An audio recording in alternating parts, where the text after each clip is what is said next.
Hey there, this is Dr. Justin Bazan of Park Slope Eye in Brooklyn, New York, reporting for Optometry Times. Today we're going to talk about negative reviews, and I'm going to give you some tips on how to handle them. But first, let's make it clear that there are actually two types of negative reviews. First negative review type is where you have a service breakdown. You know you dropped the ball. Nobody's perfect.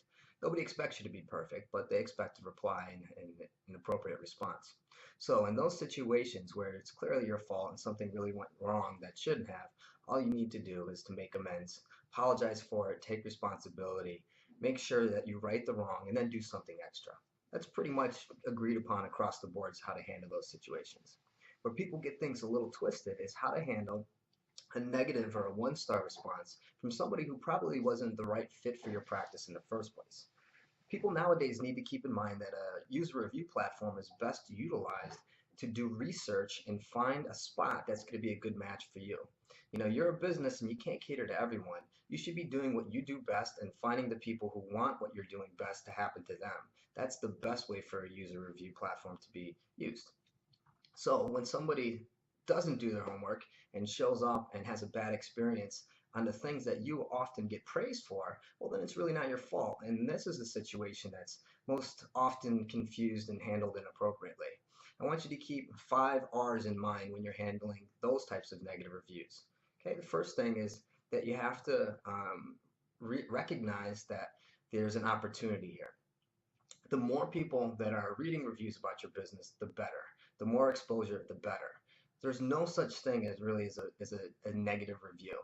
Any kind of exposure where you get a chance to allow people to understand how you provide care and the experience that you provide is a good thing. It allows people to select your business based on the experience that you provide and the experience that others have versus them just showing up and hoping for the best. So recognize the opportunity with any type of negative review, and then you realize once you go from there, it's going to be beneficial. Next, you have to keep it real. And what do I mean by that is keeping it real is maintaining the same authentic tone that you do in person in the office. So the experience that people are reading about online has to match up with the way you would handle things in the office. So if you take a certain tone in the office, make sure you take that same tone online so that authenticity is there. Next, you need to realize that you have to keep things rational. Okay, keeping it rational often means typing up a response, but maybe then sleeping on it for a night. The first thing that humans do as emotional beings is we get emotional. And when emotion takes over, sometimes things get a little irrational. So the best thing to do is to write that response, but then sleep on it. Maybe even show it around to a couple of your colleagues to see if it still holds the appropriate tone and gravity. Okay, so usually giving it one night to let things kind of sit, simmer down, and then go back revising it often generates the best response. The last thing you need to do, and the last R of the 5 R's, is repost. Some of our most popular social media posts have been, hey, check out our one-star review.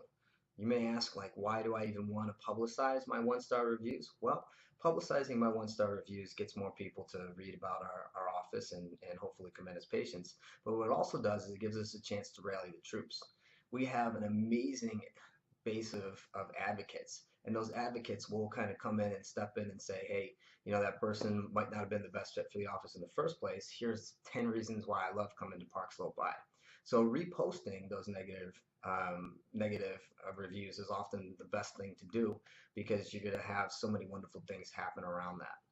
Well, I hope you learned 5 tips on how to make the best out of those one-star or negative reviews. And for a full in-depth article, please visit Optometry Times, and I think you'll really enjoy the whole article. Thanks. Have a great one. Bye.